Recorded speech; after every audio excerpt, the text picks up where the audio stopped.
So தக் life படத்தோட அந்த ஒரு ட்ரெய்லர் பார்த்தீங்கன்னா, பயங்கரமா இருந்துச்சு. அந்த ட்ரெய்லர பார்த்துட்டு பயங்கரமா நம்ப ரஜினி சார் அவர்கள் வந்து நம்ப கமல் சாருக்கு கால் பண்ணி விஷ் பண்ணியிருந்தாராமா. அந்த அளவுக்கு பார்த்தீங்கன்னா, இந்த ட்ரெய்லர் மேக்கிங் இருக்கு. கண்டிப்பா இந்த படத்தோட அந்த பாக்ஸ் ஆஃபிஸ் அப்படின்றது 1000 கோடிக்கு மேல போகுன்ற மாரி எதிர்பார்க்கப்படுது. ஏன்னா படத்துல பார்த்தீங்கன்னா, அந்த அளவுக்கு ஒரு ஜேர்னலிசம் சம்பவமா இருக்கும். படத்துல அந்த கேங்ஸ்டர் மொமெண்ட்டா இருக்கும். எல்லாமே இருக்குது. ட்ரெய்லர் பார்த்தீங்கன்னா, கண்டிப்பா வந்து ஒரு வேற லெவலான வெறித்தனமான ட்ரெய்லரா தான் இருந்துச்சு. அதுல எந்தவித மாற்றமே கிடையாது. ஏன்னா இந்த அளவுக்கு ஒரு மேக்கிங்கும், ஒரு சினிமாட்டோகிராஃபி ஒர்க், மியூசிக் எல்லாமே பார்த்தீங்கன்னா, அந்த அளவுக்கு பார்த்து பார்த்து செதுக்கியிருக்காரு மணிரத்னம் அவர்கள். அடுத்த படம் வந்து யார் கூட பண்றாரு அப்படின்ற மாதிரி பயங்கர எதிர்பார்ப்பு போய் கிளம்பி இருக்குது இந்த தக் லைஃப் படத்தோட ட்ரெய்லர்னாலேயே. ஸோ இதில் அடுத்து சொல்லப்படுற விஷயம் என்ன அப்படின்னு பார்த்தீங்கன்னா, கண்டிப்பாக வந்து மணிரத்னம் அண்ட் வந்து தலைவர் இவங்க 2 பேத்து கூட ஒரு படம் இருக்குது அப்படின்ற மாதிரி எதிர்பார்க்கப்படுது. ஸோ இந்த படம் வந்து கண்டிப்பாக ஒரு மிகப்பெரிய பட்ஜெட் படம். படத்தை பார்த்தீங்கன்னா சன் பிக்சர்ஸ் தான் ப்ரொடக்ஷன் பண்ணுறது அப்படின்ற மாதிரி சொல்கிறாங்க. கண்டிப்பாக பார்த்தீங்கன்னா இந்த பேர் வந்து ஜாயின் பண்ணாங்க அப்படின்னா வேற லெவலில் இருக்கும்.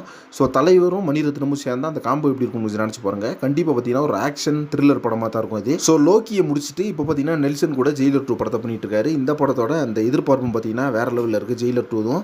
அதே மாதிரி கூலி படத்தோட அந்த ரிலீஸ் பார்த்தீங்கன்னா ஆகஸ்ட் 14ன்னு சொல்லிட்டாங்க. அதுக்கப்புறமாவே வந்து இந்த ஜெயிலர் 2 படத்து மேலே எக்ஸ்பெக்டேஷன் பயங்கரமாக கிளம்பிட்டு இருக்கு.